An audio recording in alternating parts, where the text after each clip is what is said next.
roundtable discussion is about white parents raising biracial or colored children. And discussions about race can be a bit different for multiracial families, including those with a white parent or someone who has adopted a children of color or who has multiracial children. This adds another layer of complexity when it comes to navigating issues of race and racism. So how do families navigate these dynamics? In this roundtable discussion, we will be speaking to parents of children of color as well as biracial children about how their families bridge cultural gaps to build a positive racial identity in their kids. So today we are joined by Kelly Cooper, Melissa Wise, and Caitlin Bell, and of course, Rosalind. I'll hand it over to you. Okay, so the purpose of this roundtable is to learn and share ideas. Hopefully by the end of this discussion, we have more knowledge on this topic and more importantly, a better understanding of views other than our own. That being said, we want everyone to get the chance to speak while also keeping this discussion respectful. So I'm going to open up with the first question.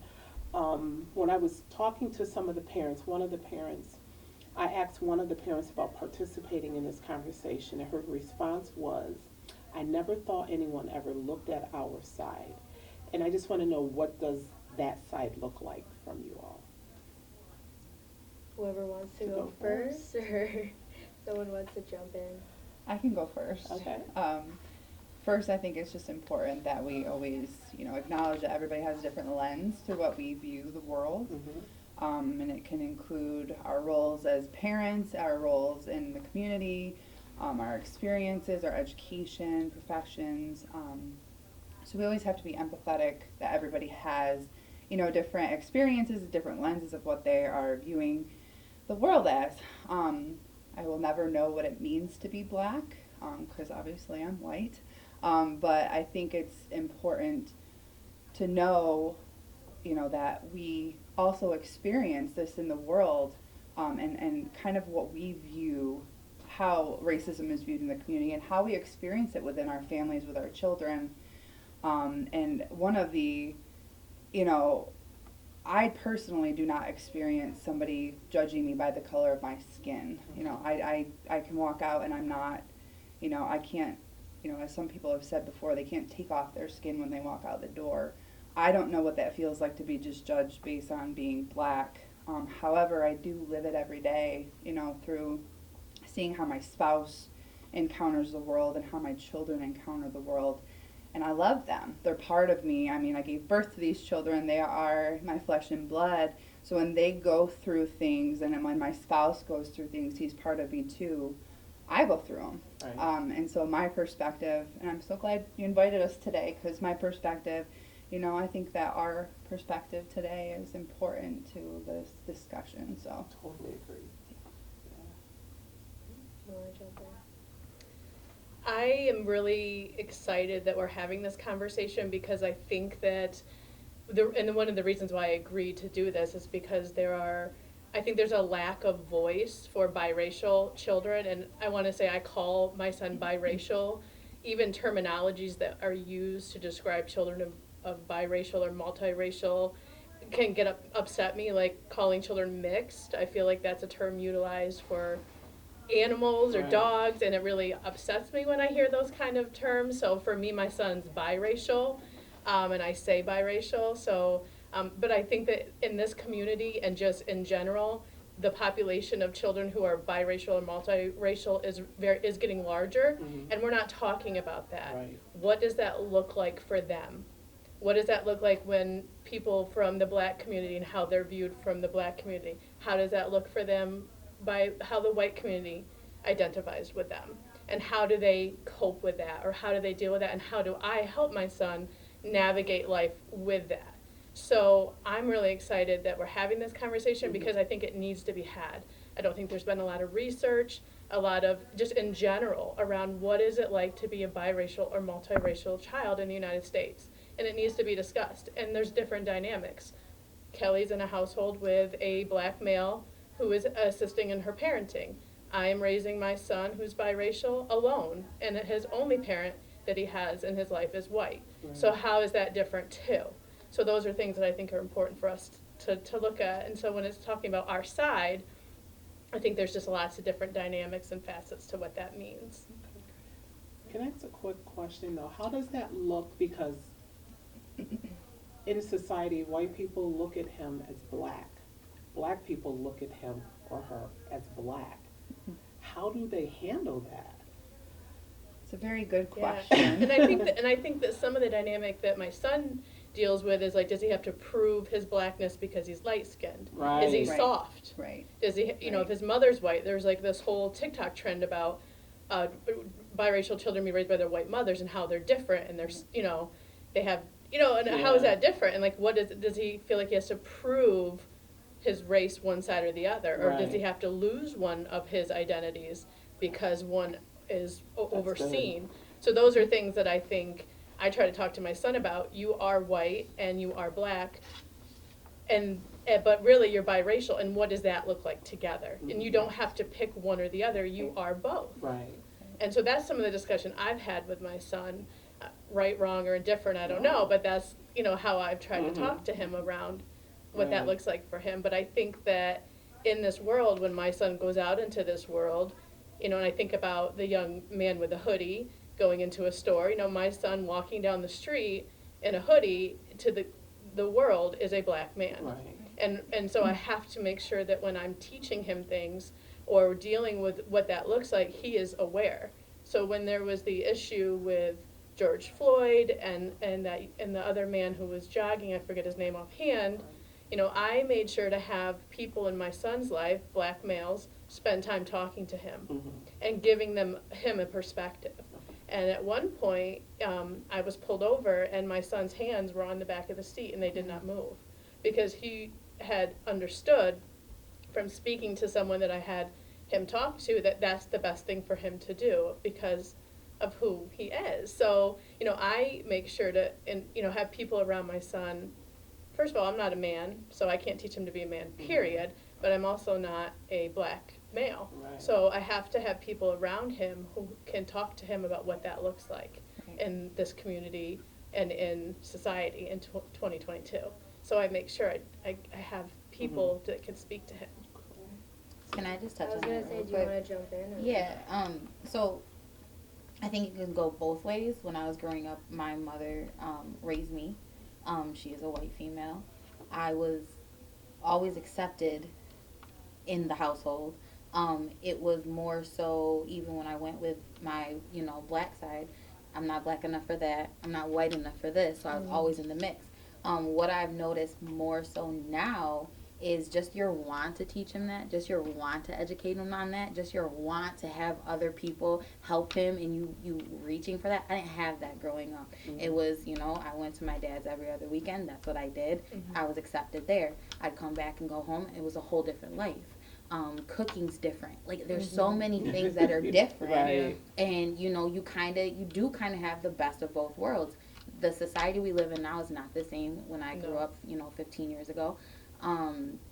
So I love the growth with that and to see that.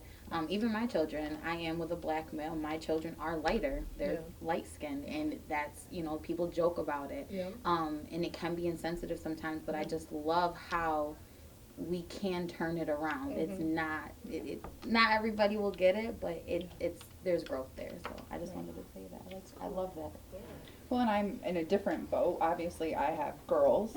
I have twin girls who are 9, so they're kind of coming into that, like preteen, beauty, and women in general are just judged on a different level. I mean, there's different things I have to address with my children being girls than Melissa does, and I'm sure you're a girl.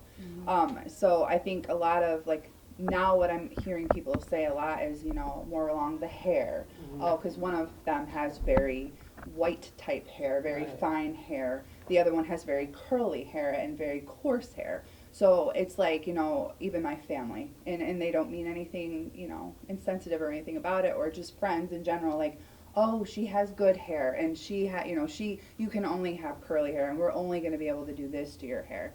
So, I'm dealing with different, more perception issues and more, identity issues with being pretty and being, presentable to the Right. community. So there's different angles here, I guess, with my parenting with them. So I guess everyone has brought up different issues or different lenses. Do you feel that you had to unpack any internalized whiteness or color blindness when you became a parent, raising a black or brown child or biracial child?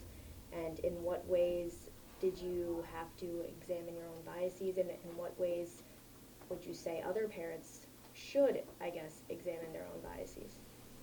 Well, I'll get on my soapbox a little bit here.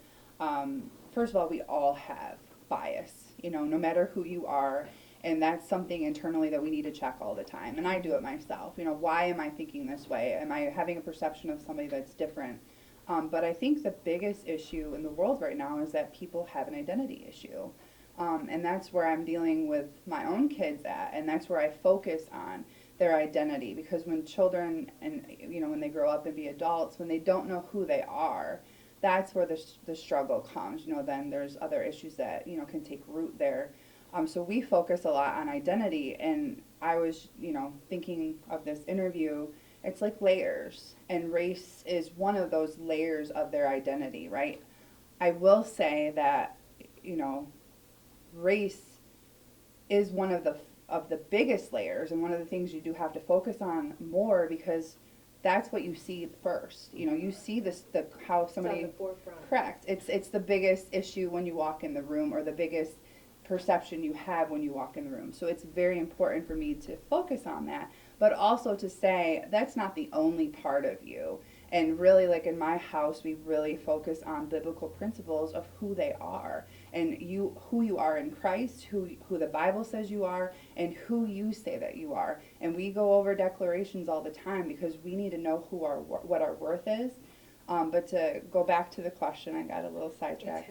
Part of me, I have to give the perception to my children that I love myself. I have a love for myself. I have a purpose for myself. And part of my layer is that I'm white, right? So I have to also be secure in the fact that I'm okay with that. Like, it's not a bad thing. It's part of me. So with them, I do the same thing as well. You're biracial. You have a black part of you and you have a white part of you. And you have both layers. Like, it's beautiful. So I have to, when we say check my whiteness, I like to embrace the fact of who I am. I don't want to hide the fact of who I am. I want to love the fact of who God created me to be to them. So I was raised in this area, and when I was raised, my parents really didn't talk about race.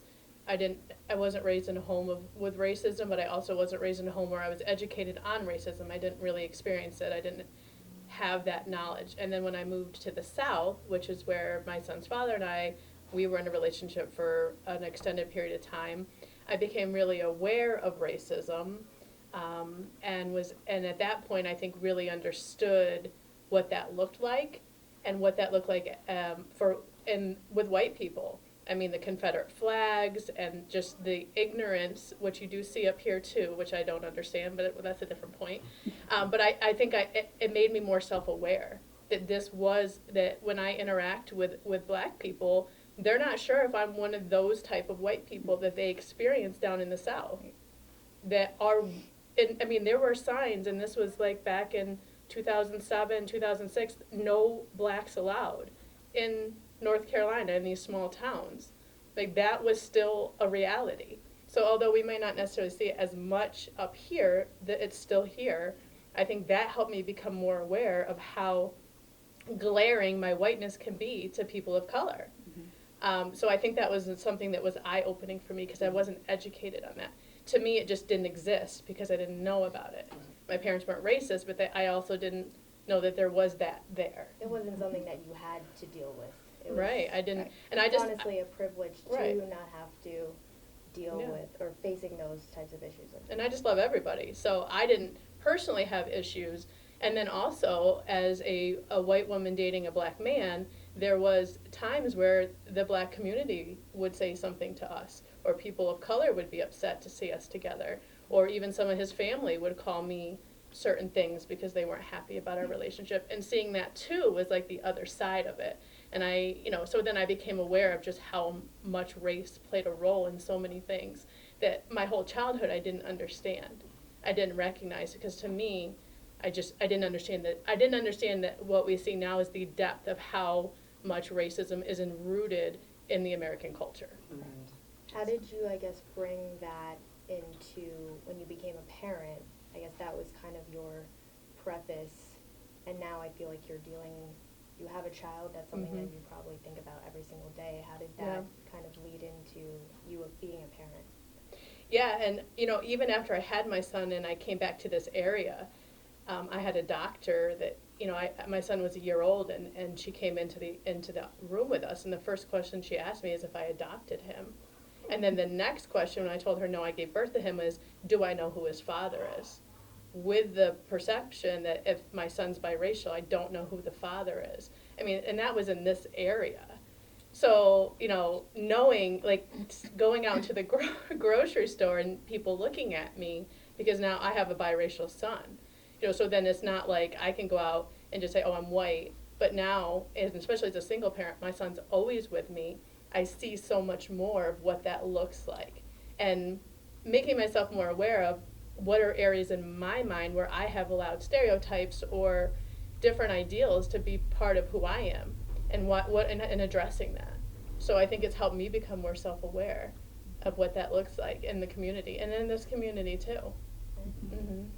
Kaylin, do you feel like your mom examined her own bias, or in a way that kind of helped you grow, or do you think there was some things that she could have done better, or advice that you would give to other white parents in raising biracial children?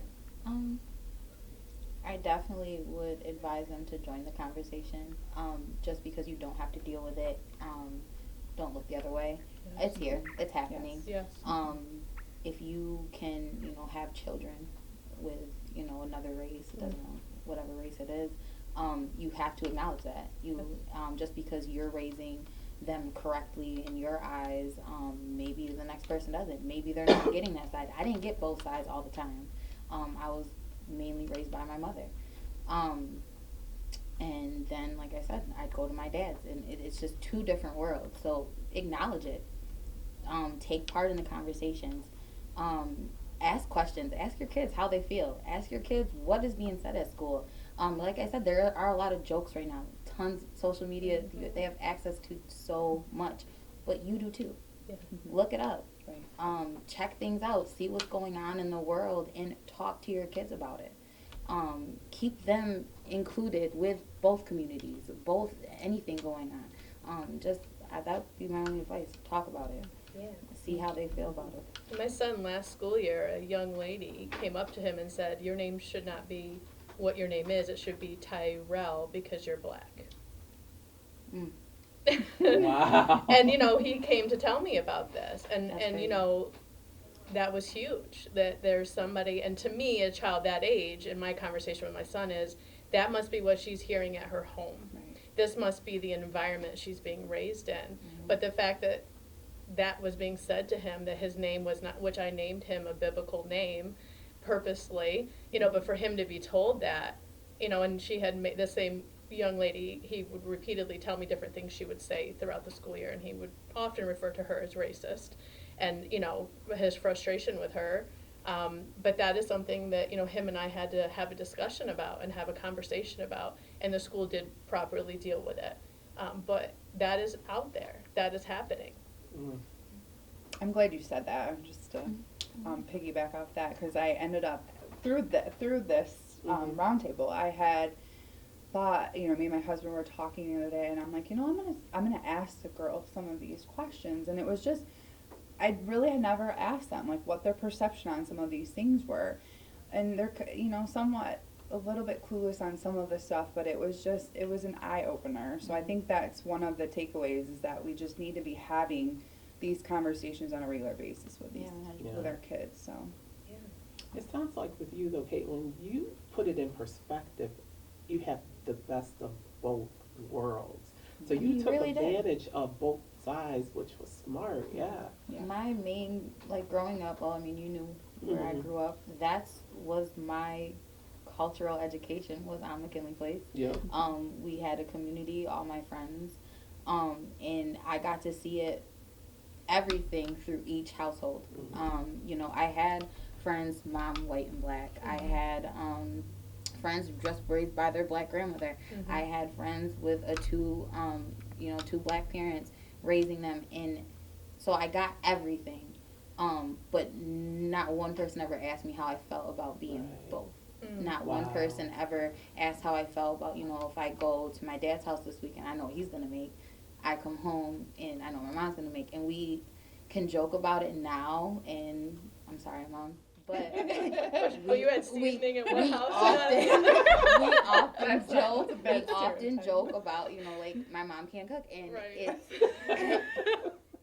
But I enjoyed the food. I Right. didn't know Right. any different Right. until probably like middle school, and then growing up and then cooking for myself. And then, you know, I married a black man. So then having children, and my kids now joke about it, and it's not right.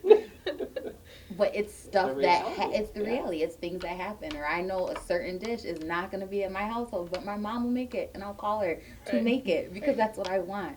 Right. And it's crazy, but like I like where we're at now.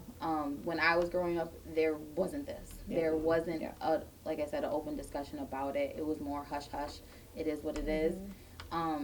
So I like where things are moving, and like I said, there's so much access to so much right now. Just include everybody. Yeah. Do you think part of the issue with that, just moving on to the next question, or perfect segue, was a lack of embracing the racial differences? And I guess, like, how important do you think that is to embrace that, okay, you are mixed race, I am white, your dad is black, like, how important was that, or do you feel like you didn't have that? I think a lot of it was they didn't have to deal with it. They had the kid, they probably had, you know, everyone whispered about it, you know. It wasn't, nobody wanted to talk. So it was what it was. And I think now, because there's just more discussion about it, that's why it's different now. But back then, nobody talked about it. I doubt people accepted it when, I was born in 1989. It wasn't a thing. My mom was sent away, you know? So, sorry again. But it wasn't accepted. And that was an argument against interracial marriage. Yeah. The community. Exactly. What about the children? They don't fit in anywhere. Okay, well, let's talk about that, and why not? And with so many biracial and multiracial children, why isn't, that's where I get frustrated. There needs to be more conversation, not just like, well, they don't fit in anywhere. Okay, well, let's talk about why that is. When I think back in that generation in 1989, it was more like they were trying not to make them Yeah, fit no, in, it so it wasn't was a talked about. deterrent, Yeah, right? it wasn't Don't do talked it because about. this is what will happen, Exactly. you know, so. You just kind of showed up one day and Right. like, oh, she's cute. No, I wouldn't. And how many people? My so, son has freckles too, and red hair, so Yeah. I just love that. and He's a my good niece boy. has red hair, and even now you're like a little novelty, right? Like you're like, they're kind of cute. His And whole life, it's people sad. touched his head. Yes. Like, he thought it was normal that when you see somebody in the mall, they touch your hair. Yep. Because And he it's has these not. beautiful curls that are nice and soft, and Yeah. and people felt like, and he really thought, up until he was tall enough that they couldn't touch his head, that was normal. And that's not acceptable. No. Like I said, they didn't talk about it. We were cute enough to be there. Were we fully accepted? Probably not. Because like I said, when you're not there, what's said? Right. Caitlin, did you have a lot of confusion about, Um, when you were younger, like, I you were didn't. quiet. Yeah, I Very was. quiet. I didn't have confusion until probably like middle school, and like I said, moving on to our street in the neighborhood.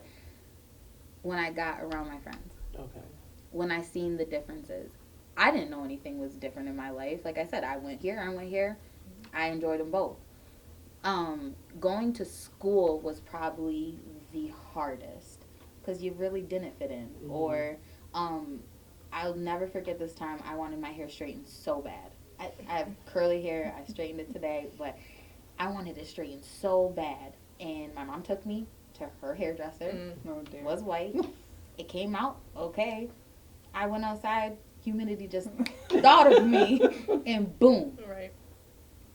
That's when I started to see that, oh wait, I don't fit in. I can't do that hairstyle. Yeah. I see it so much now with the girls' pageants, dance, and all that stuff. They'll pick these hairstyles. Okay, maybe her hairstyle isn't, that's not going to work for her. Right. And I hate that because Right. it's like, no, we know it's not going to work. Like, let's learn, let's try something different. And so those are the moments that I always felt uncomfortable. Because yeah, I want to be on the cheer team too, and I want to wear the cute little bow. Probably not going to work. Right. I love half up, half down hairstyle. Didn't look too good in my school picture, and we joke about it. But it's like, no, at that time, I didn't feel comfortable. I felt like I didn't. Well, I want that, but I can't have it.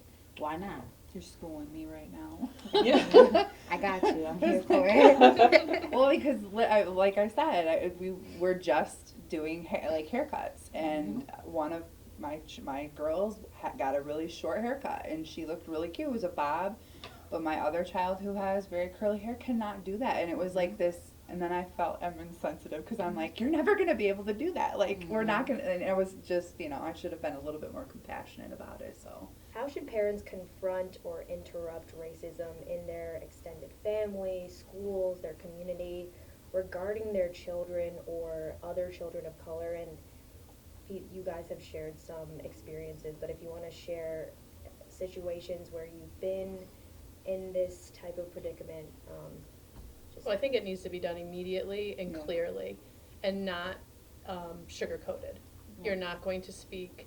I don't tolerate anyone misusing my child in any way, because I'm his mom, and that's my job. None of it. So period, it's not happening. So I think that the worst thing somebody can do is to try, oh, well, that's just how they are, or that's the generation. No, not happening. No. So I think that to answer the first part of that question, it should be dealt with immediately and clearly. I agree. Call it out Yeah. right there. There needs to be no sugarcoating at all. Call it out. I think I struggle with this a little bit because I experienced more racism directed at my husband. My husband's very dark skinned. My children are very light skinned, and I've never had a specific incident with my children. However, they always see me dealing with, like, there's been overwhelming amount of issues with, employment and issues there. And so they always hear us talking about it. So I haven't actually experienced that with my children. So I'm not sure how I would respond when it's directed directly at my children. So There's something that overcomes let it you. happen. You will Yeah. respond. now, as a family unit, Yeah. now me and my husband have had this conversation before. He'll have the girls out, nobody looks at you sideways. I have the girls out in public, no one looks at us sideways. The four of us are out in public, it is a whole other story. So, yeah, that's a different dynamic as well. what do you mean? Because I don't really know the intent, but I've just, through years of observation, just seen that happen. I, like Melissa, my husband's from South Carolina. I lived in South Carolina, went to school down there, and then he ended up moving back here with me. So I also got a very different perception. He obviously has a different experience and a lens that he looks through because he's from, the deep South. And there's just a whole other culture that goes It's just a along with whole that. spirit of Yes. racism that's Yes. just so heavy. That I cannot even, and I came from a similar background. My parents are in no way, shape, or form racist at all, but it was more of a color blindness. We didn't really focus on it. I remember as a child, my sisters loved black babies, so my mom would always buy black Barbies, black babies. Oh, that's good. Yeah, so my mom never, but we never outrightly talked about it. So she would allow that to happen and facilitate that in our house, but it was never talked about. Then when I experienced that down south, it was it made me cry. I can't even tell you some of the instances that happened even with me and him back in college days, just having things written on my car and just people coming at us all the time. So we decided before we got married and we were planning to have children, we came back here because it's a different atmosphere. But still, it's still alive. It's still prevalent. I won't go into too much detail, but even recently, my husband has been targeted. There's been issues with him being outrightly called the N-word here in Hard our R too, by the community. way. Yes, with a hard R. Yes. On multiple occasions, it's not even just once. So, like I said, my children have seen me dealing with that. My children have dealt with being in the vehicle when my husband's been profiled and us having those discussions.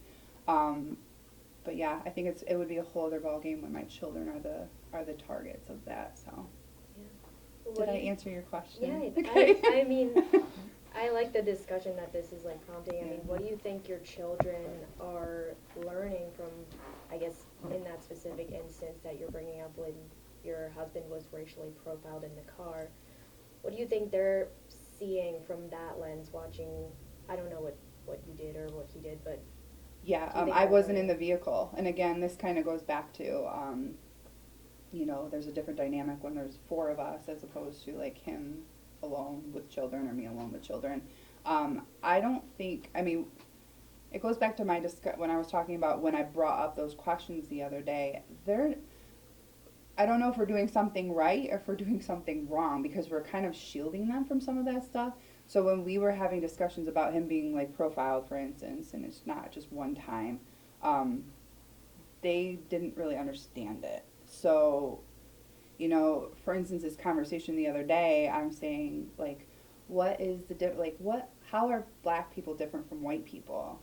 And my child says, they're not, they're people. And I'm like, okay. And then I'm like, well, do black people eat different things? Do black people cook different things? How is that different? And it's just funny because their idea of whiteness is what they see me do. And their idea of blackness is what they see their father do. So our joke in our home is like, I'm a good cook. My husband will verify that. Sure. He's I love it. But he also is a better griller. So like I said, who cooks better? And she said, white people cook better inside, but black people cook better outside. And I'm like, well, that's because they're getting their perception of what blackness and whiteness is from what they're seeing. So. For me, with my son, I try to expose him and I think because he's older, he's more aware of news and things happening and social media some. But we watched Just Mercy together. I felt like that movie was important for him to see. And we went to the rally that was here in 2020. He went with, my mom took him because I was working, but I try to expose him to those kind of things and have those conversations with him. I want him to be aware of this things being like this. When we go on vacation down south, he sees some different things. Even up here, like going down, I don't know, for example, Spalding Street and seeing a Confederate flag in somebody's window. Him and I are talking about that. Mom, why would they do that? I don't know. This isn't even the South. They lost. This was years ago. It seems really ignorant, doesn't it? It seems like they probably really don't have a good understanding of how hurtful that flag can be to you or someone else. So I try to have a lot of really open conversations with him, and if I don't know, I reach out to my resources, other people that are black, males, or females, because I don't always have the answer, and recognizing I don't have the answer is important for me. I need to reach out, and sometimes I have asked a couple different people. One time something happened where this coach kept calling him boy. It made me feel kind of uncomfortable. I don't know if it was because I live down south and that's a term that's used, but I remember reaching out to this person and saying, should this be something I address? I'm not sure. Those are the kind of things where I have to use my resources and find out, or if I don't know, or have them speak to know my son. Those are things that I try to do to help in parenting him.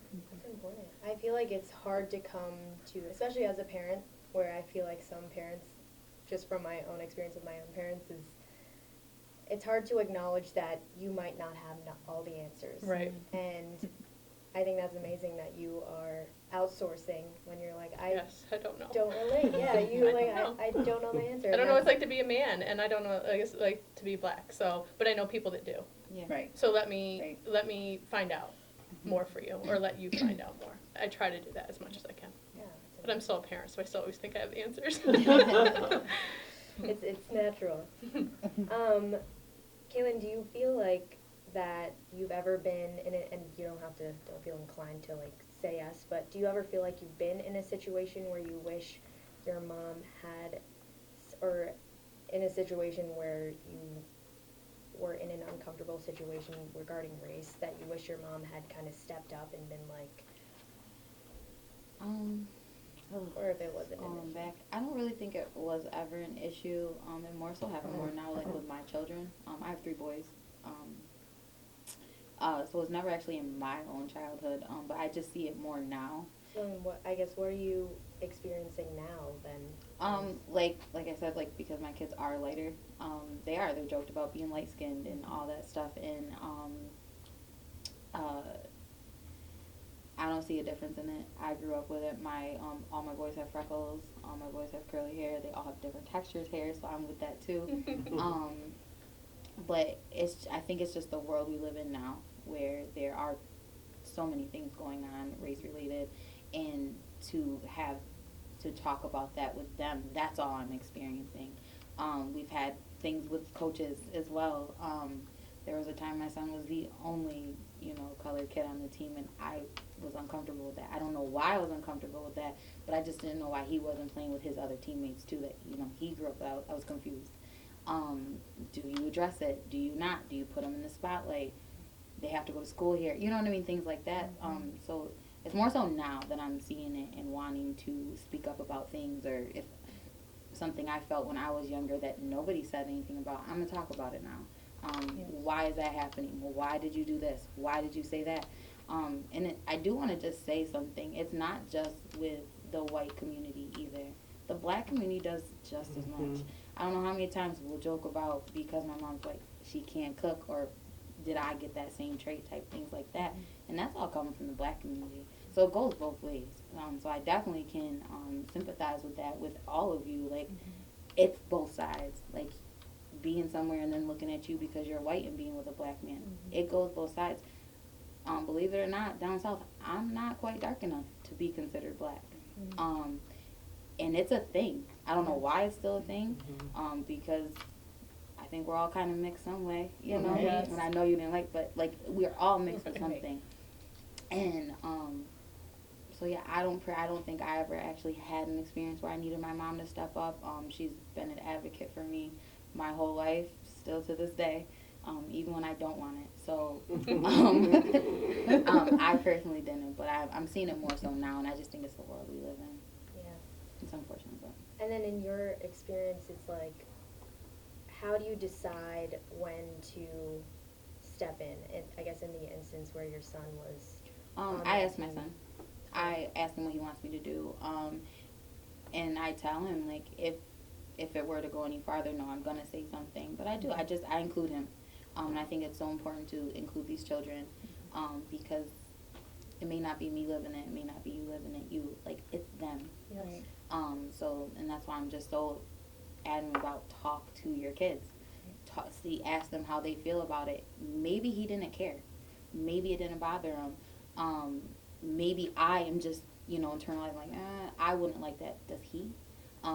Maybe they didn't mean any harm by it. So just talk to them, include them. I think it's important.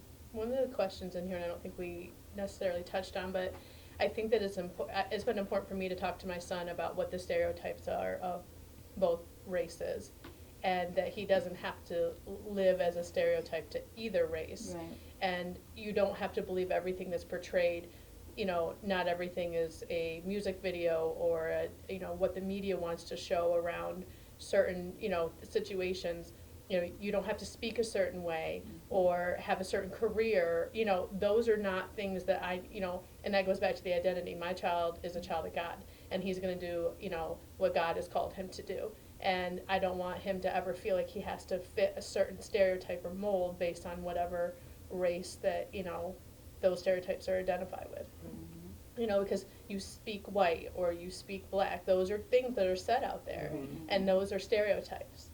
There are lots of people that speak lots of different ways, and it doesn't have to be you have to act this way in order to be accepted in this realm, or act this way to be accepted in this realm. Right. So I think that's important, because our children are going to see, just like all of us have, which is where some of this racism is embedded is you see certain things or what people want you to see. Mhm. And that's not always the truth or the accurate way of looking at things. Yeah. And you brought this up with outsourcing to other people that you know. My next question is just how important is it for white parents of biracial children to educate themselves, and what resources, including talking to other people that might experience issues differently, what resources should parents be utilizing to support their children in understanding their identities, and maybe even if you said the times are changing, like what is available now that you might not have had when you were growing up as well? So I'll just use this as an example. It was probably a couple months ago. I had a white mother come in, completely not knowing what to do with her daughter's hair.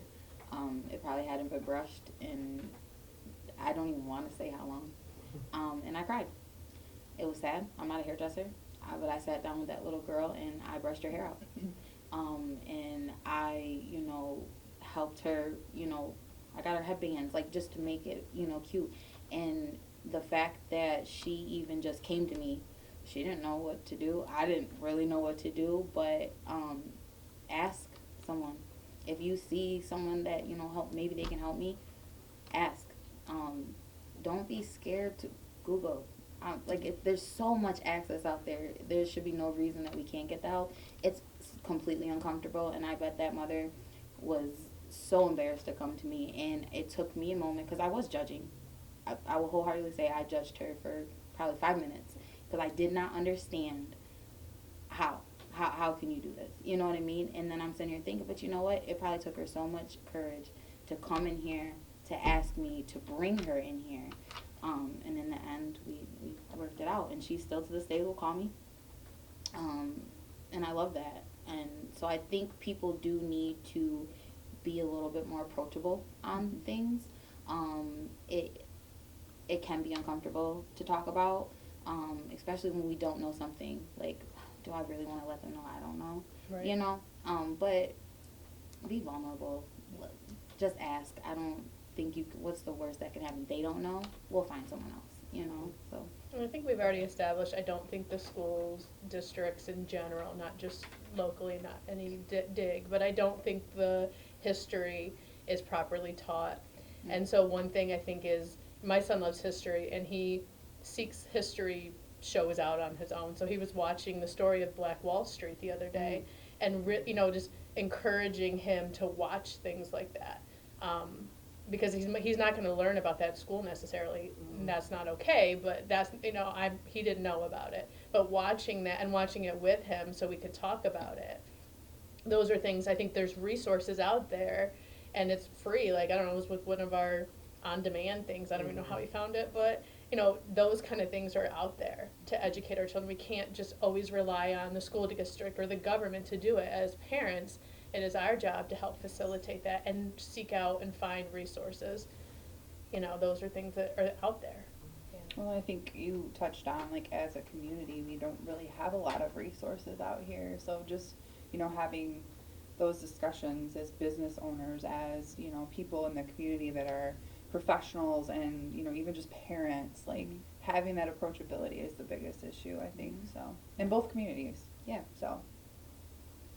Final thoughts to just what have you learned, and what advice would you pass on to maybe a new white mother raising their biracial children,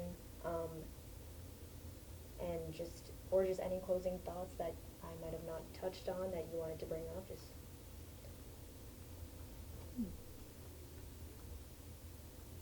I think we got to stop being afraid to talk about it. Yeah. And I think as a white person, you don't want to say the wrong thing. Even coming here tonight, I'm like, I don't want to get canceled by saying the wrong thing.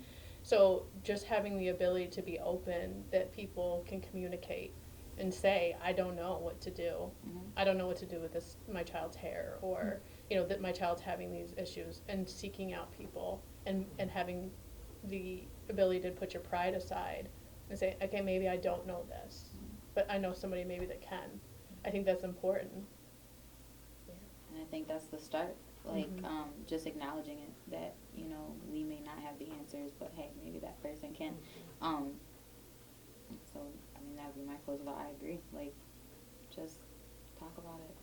We as a community are rich in resources, so I Yeah. thank you for even opening up this discussion too, because it just needs to be had. So, natural resources, the government, the schools, they're great, but like natural community, natural supports is where people get their needs met the most. So I think that's like super important. So. And I also feel like it's about seeking those out as well. I feel like you said, when the school district might, or if you're in a community that might not provide those resources, I feel like it's on, while you might not think it's on you as a parent, like I feel like it might be on you as a parent to kind of get those resources and bring it to the home. And talk about it with our children. I want my son, he knows he can talk to me. When that was said to him at school, I wasn't going to get defensive or, get upset because, something happened and I feel like it's an attack on me because I'm white. No, I want to know because I'm going to address it. Right. And it's, because I think as a white person, a lot of times people get defensive and internalize that. No, if somebody said something racist to you, I'm going to handle it, And you touched me because you were like, my mom's my biggest advocate and Yeah. always will be. Regardless of race, I mean, obviously that's what we're talking about here, but that's what we need to be as parents, the biggest advocate for our children, because children need a safe space. They need a safe place to grow. They need a safe place to come and tell us, what they're feeling, what they're dealing with. And if they don't have that, then that's where the problem lies, so.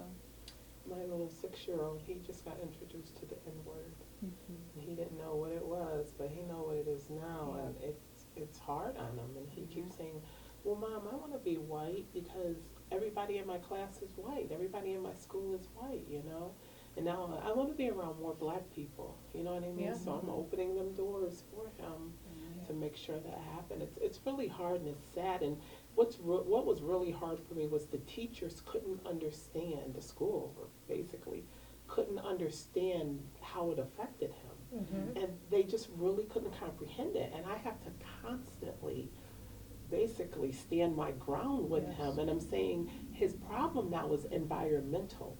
It's nothing else but environmental, and him being aware, okay, I don't know my identity. Like, you know what I mean? So it's just putting all these little black books in front of him, reading stories, and just educating him so he knows. But 6 years old, he has to deal with that.